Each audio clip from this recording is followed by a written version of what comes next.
So we got off the phone, maybe like Saturday, 1:30 p.m. She called me 20 minutes later. Kim, the worst call I ever had in my life.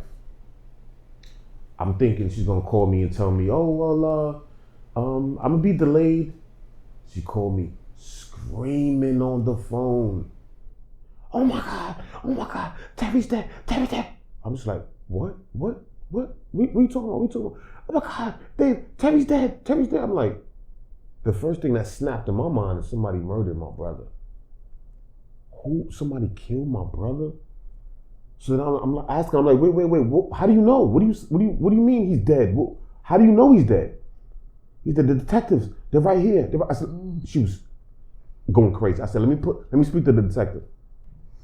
So I said, detective, I said, what's going on? How do you know it's my brother? How do you know, what made you come there? It's like, why are you there? So he said, we took fingerprint because your brother got arrested before. So we took a fingerprint and it came up, Terrence Tompkins. And this was his last known address. So we came here. I said, but where did you find him? He said, we found him on the train tracks. I said, on the train tracks? What do you mean? He's like, it looks like he jumped off the George Washington Bridge. I said, never. My brother would never jump over no bridge. Like, what makes you, no, I said, what makes you think it's suicide? Because they was telling me it was suicide. So what makes you think it was suicide? He said, because we looked every area of where he possibly could jump from. There was nothing there. And he's going to the medical examiners now. They're going to run tests. They're going to see if, there was any altercations or anything like that.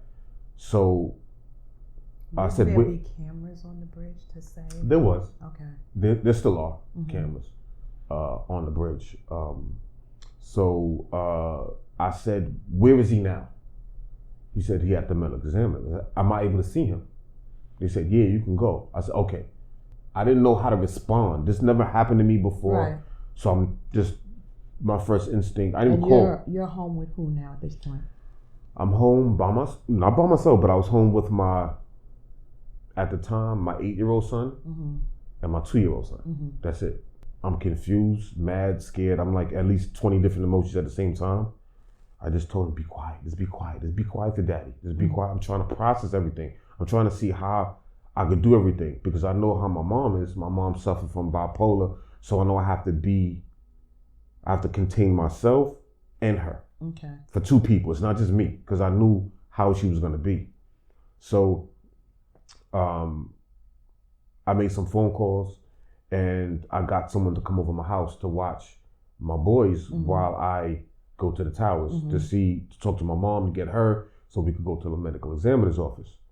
So I remember I get to the towers and I'm talking to one of my boys in front of the building. I'm letting them know what's going on. So we're talking and a motorcycle runs into a car's accident right in front of us. Guy's laid out on the motorcycle. And I'm like, oh. What the hell? Right under the 4 train by the Mashima Parkway, right there. So we go over there, he's just laid out. We're like, are you kidding me? So I start getting aggressive and angry towards the driver that hit the bike. The guy on the bike was just laid out, had his helmet on, everything just laid out next to his bike. And the guy I was with had to calm me down because I was acting really aggressive towards the driver of the car. So we're talking and I'm like, nah, man, because I'm just emotional. I'm a ball of emotion at this point.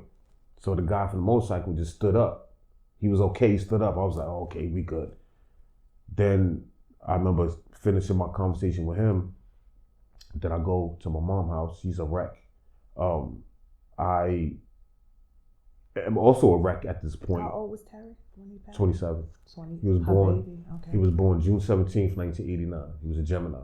So then there's so many things I learned along the way. So that I picked up my mom, and what's crazy about it is that my cousin was looking for a car to buy. He couldn't find it. But that day, same day, Saturday, that Saturday was March 25th, I think.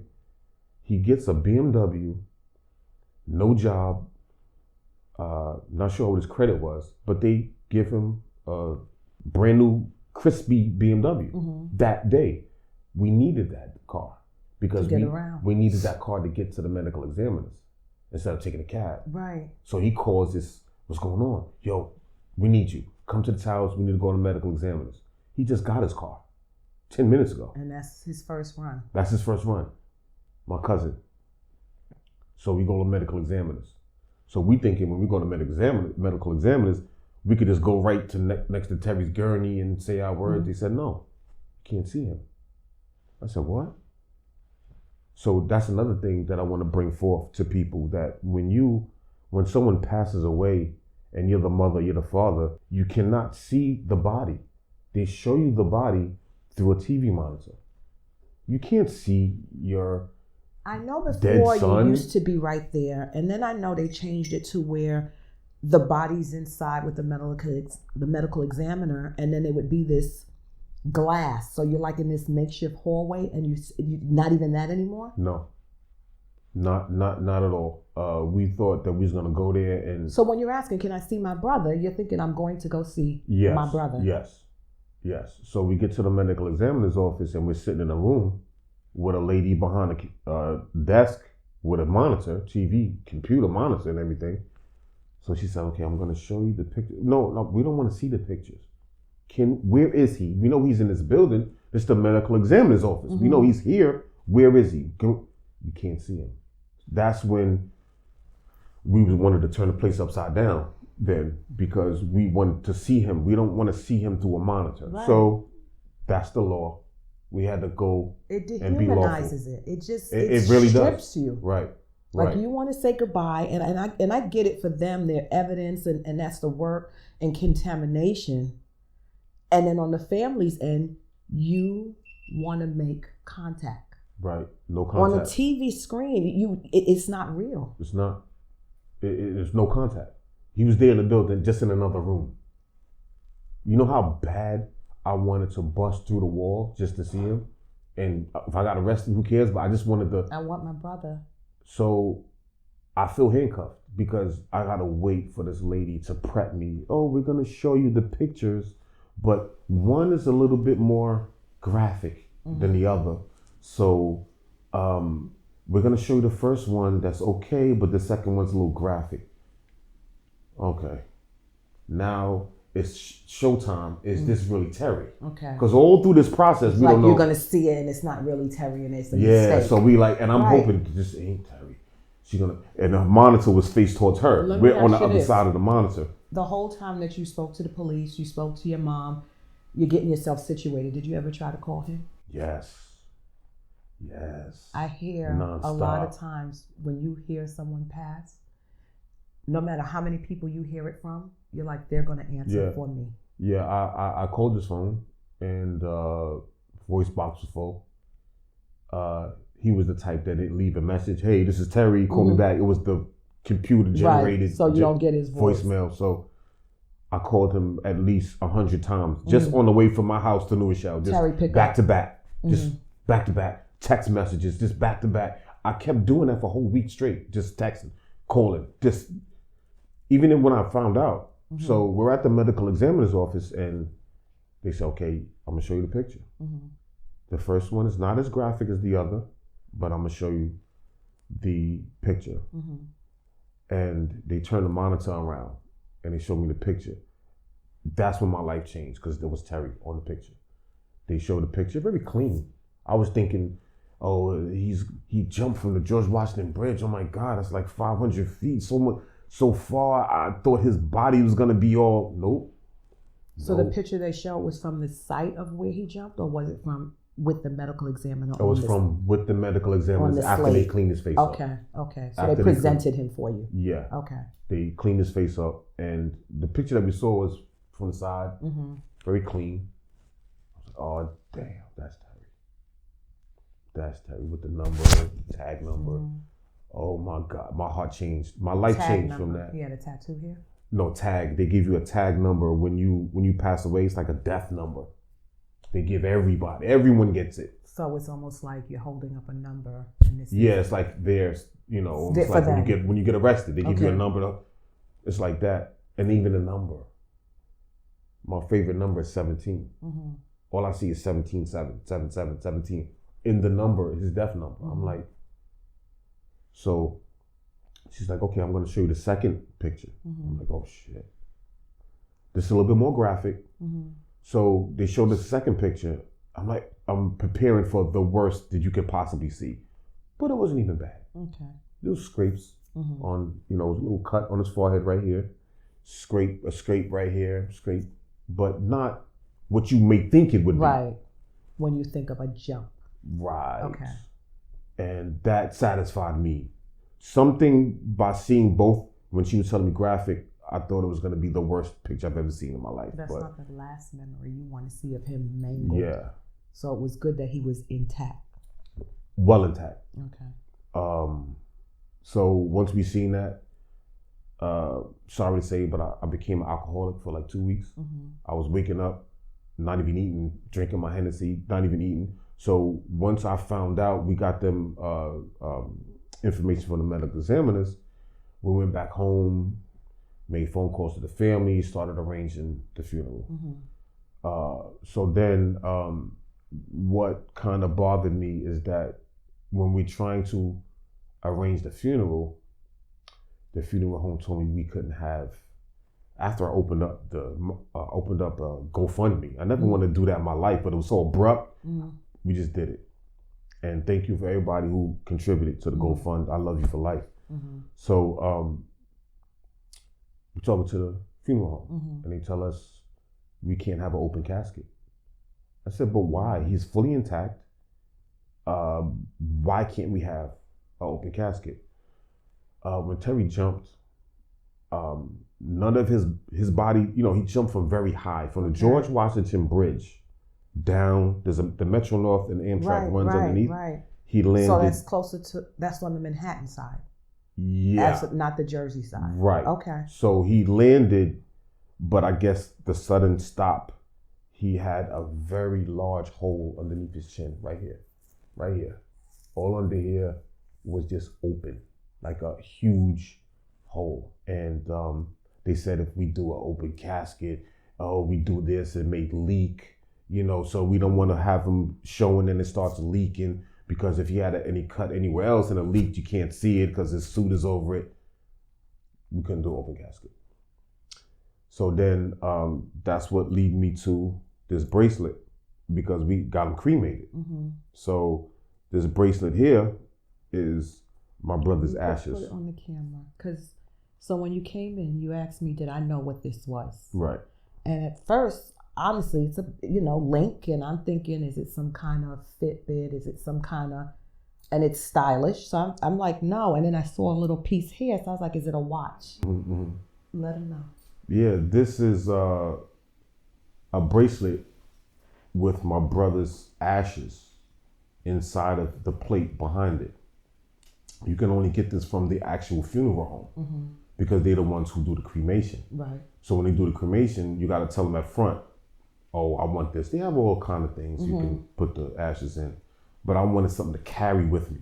So I said, let me do a bracelet, but ain't nobody gonna know what it is unless I tell them. Right. I don't want to walk around and look so crazy, like, oh, what is that? So, little expensive, not too expensive, but a little expensive. And I wear this because I feel like I'm carrying him with me.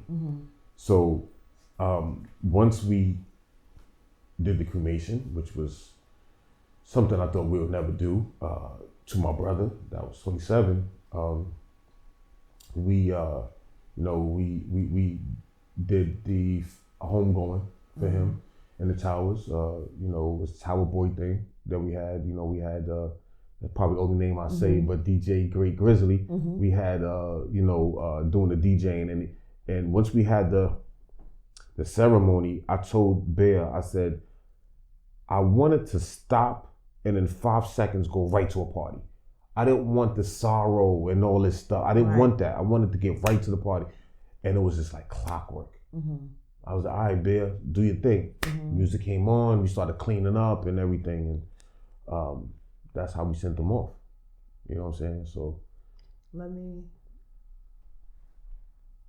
ask you this. When did you first notice that when were you aware that your brother suffered with depression? Is it something that was talked about? Did you notice behavior patterns? Is it something that he was getting treated for? And was he going through something that you might have been aware of at that time? Did you ever find out what pushed him over the edge? What was the final straw for him? I knew something was off because my mom had a suicide attempt while she was pregnant with Terry. So you said your mom suffers with depression, and she's diagnosed as well. She's diagnosed, yes, with so it's bipolar. A family history. So it's a deep family history. It's a deep family history because my grandmother suffered from something. She wasn't diagnosed, but my grandmother attempted suicide. Unsuccessful. Did you find this all out later, or did you know this then? I knew this much later, as an adult. Okay. As an adult. Right. I don't think Terry knew this either. My grandmother was white. My grandfather was black. They both had suicide attempts. Both of them. The grandfather and the grandmother both had suicide attempts. So I knew something wasn't right with Terry because Terry was 6 or 7 when he first started talking. 6 or 7 years old when he first started talking. He was 4 years old because I also was shot 9 times. When I was shot. You were shot 9 times? Yes. So we're gonna talk about that. I told you I'm an open canvas. Whatever you want to talk about. Because you're just be peeling back layers and dropping bombs. Because Terry, the reason why I brought that up because Terry was 4 years old when you got shot. When I got shot, and he couldn't talk. He should have been talking at 4. Right. I have a son, 3 sons, all 3 that was talking at 4. And if you have kids, they probably was talking at 4. Nothing. And this is nothing that, it wasn't popular back then, and we didn't know as much back then to get tested to say what's going on. Yeah, my mom knew something was off. But she's dealing with her issues of her battles. But and at that time, she really didn't get a full grip on her issues. She was fine. Right. My mother was fine until she retired. Okay. When she retired, that's when the bipolar made its presence. Okay. Before she, when she was it probably was there, but she was able to function with it. Function very well. Because she has things to do every day. And when you change up pattern, most people that have mental illness, mental disease, you have to have structure. Right. You have to have structure. Right. And when things, I can speak for myself, affect that's my trigger. When things affect my family, right, and I feel I have no control, I either try to hide and just don't face it, and then everything will start to spiral. Yeah. So for your mom, realizing Terry's like that, right, it's like sometimes you turn them blinders on because you don't want to face what your reality really is. Yeah, exactly. But when it's gonna come up, we could push things down, we could push things out. We can band-aid it. It's gonna come out. We could put that band-aid on, but we didn't fix the cut. It's gonna keep bleeding. You gotta get surgery. And with mental health, when it comes up, it doesn't just say, "Hey, listen, let's get this fixed." It shows up and shows out. It wreaks havoc. Yeah. And I knew something was a little off. Okay. With my brother, because he started talking late, and then as he got older, he became a teenager. I used to pick him up every day. The bus used to come to the front of the towers.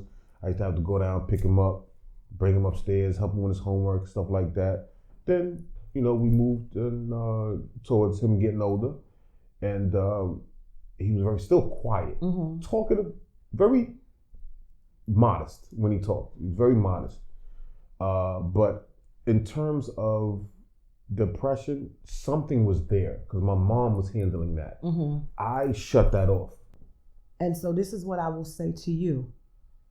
You said your grandparents, grandmother and grandfather had it, a mental illness. Your mom had a mental illness. Right. And now Terry had a mental illness.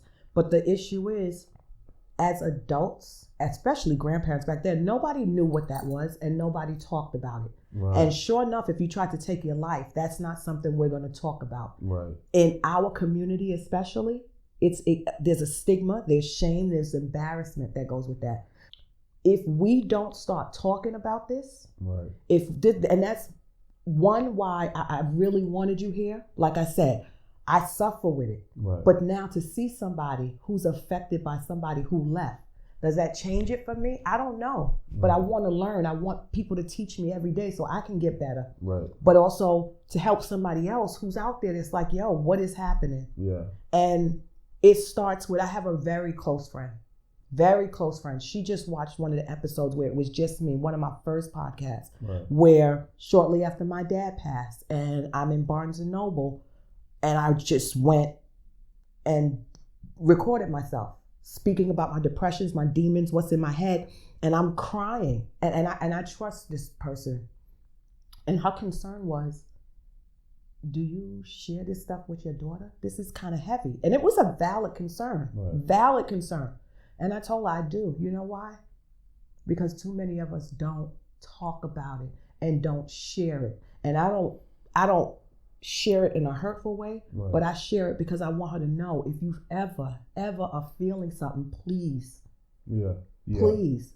So and now you have your grandparents, your mom, your brother, and you're noticing this.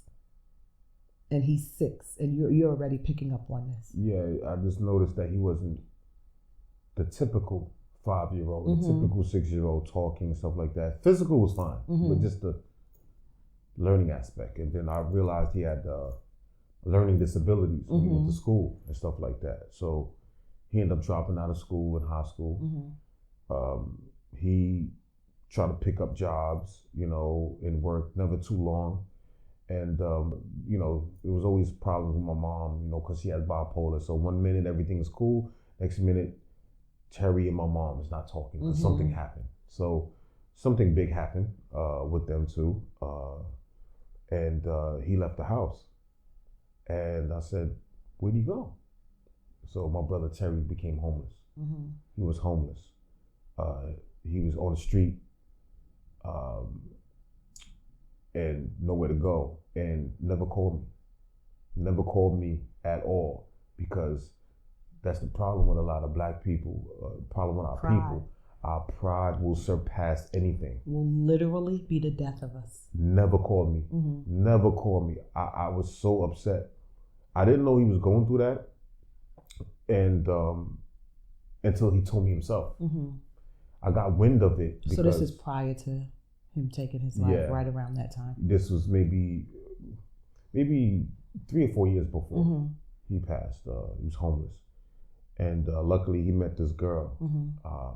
I think it was a gift from God. He met this girl, and while he's homeless, he met a girl while he was homeless. And he moved in with her. To make a long story short, his life started changing then.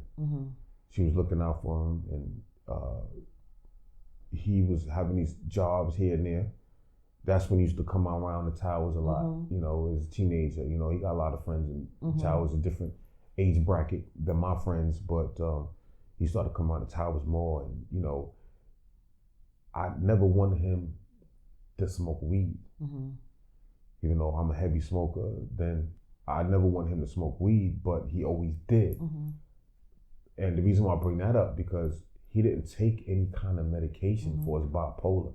So weed was his supplement. Saying that he did weed, I also know at times the weed takes that moment of crisis. It suppresses it. It doesn't make it go away, but it buys you time. Right. It buys you time, and it's. I don't have to deal with this right now. I don't have to think about this right now. I don't have to think about how will that affect my husband and my children and my mom and my brothers.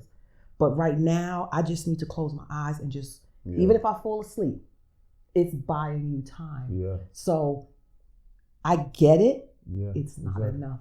It's not. It's not enough. But that was his Band-Aid.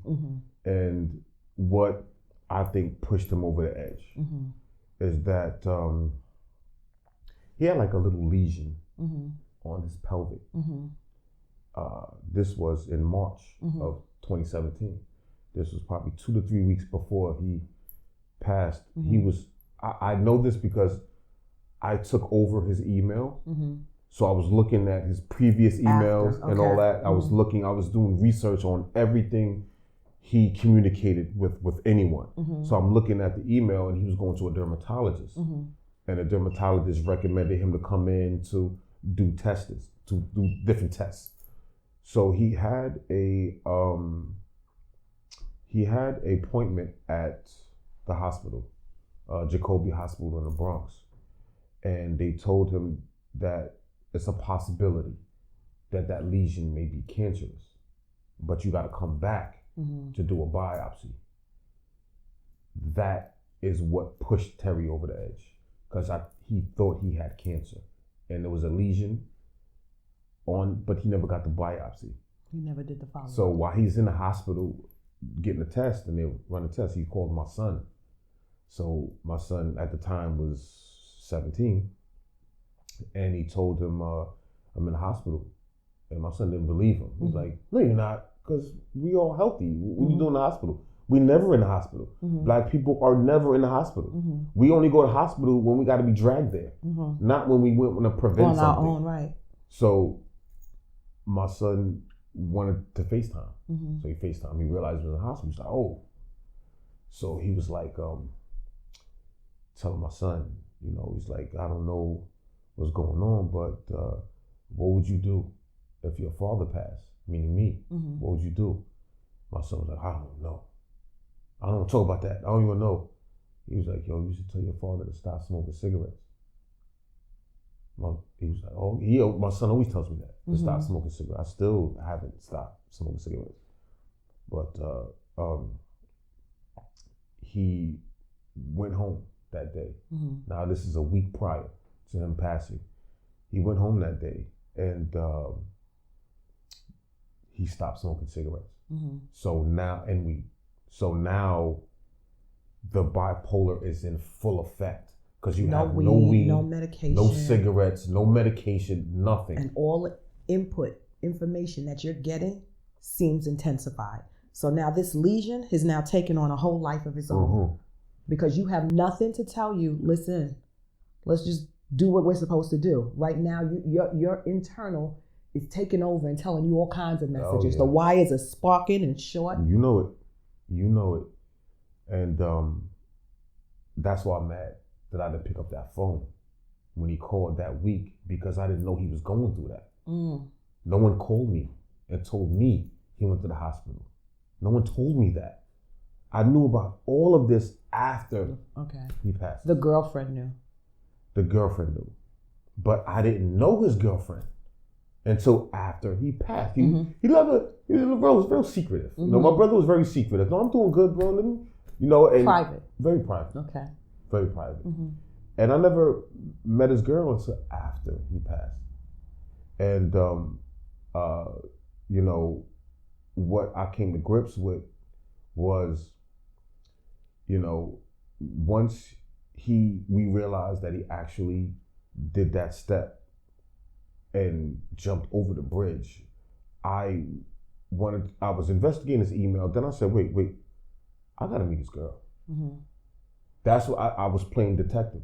I said, I want to meet this girl. I never met her before, but maybe You're looking for closure. Yeah, I needed to make sense to you. Right. And I went to his house. She had no idea I was coming. And I'm talking to her, and she's letting me know how he was. What was you hoping to find? You're going unannounced, because you got to know she's grieving too, right? I just want to know his mind frame that day. Okay. That's what I want. Okay. What was his mind frame that day? Because, I realized in the past week, up until the day, he was calling my moms twice a day, every day. They didn't talk every day. So he knew what he was going to do. But he's calling her every day, 2 to 3 times a day for a whole week. And I even got his phone records. I'm seeing everything's lining up. I'm looking at my mom's phone, everything. I was a detective. I was Kojak. I'm trying to look at everything. Something to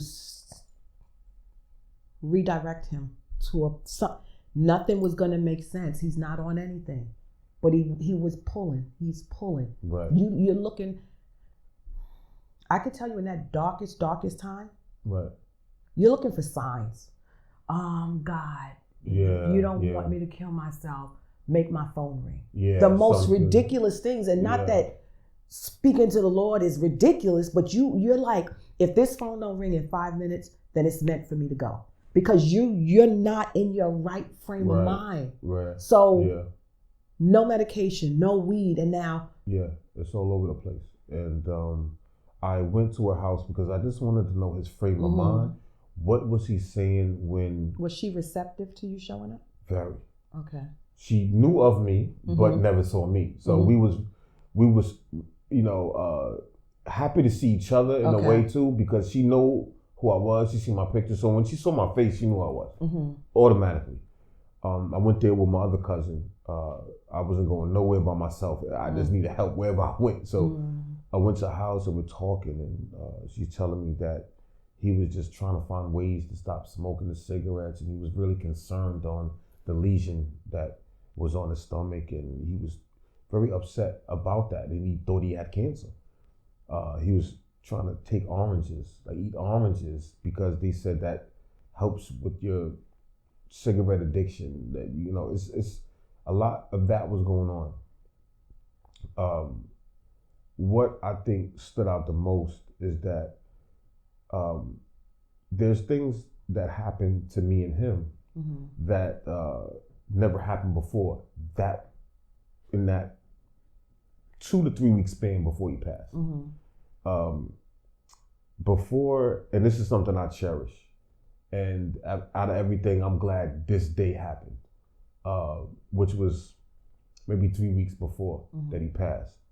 We met up in the Bronx on Fordham Road, because that's what we did sometimes. We used to link up, talk. Sometimes we talk about depression in the family. We talk about mom's bipolar, and we talk about just life, period. But over a blunt or two, over a drink or two. That's how we did it. So I met up with him on Fordham Road, and I never forget that day, because we at my house and we're talking for like 3-4 hours, just good times. And when he was leaving the house, I'm at the front door. This is the last time I ever seen him alive. I'm at the door and he's leaving. He's pressing the elevator. He was like, he always said this, but he was like, "Don't be a stranger, bro." I was like, never that. You know I love you, bro. And he left.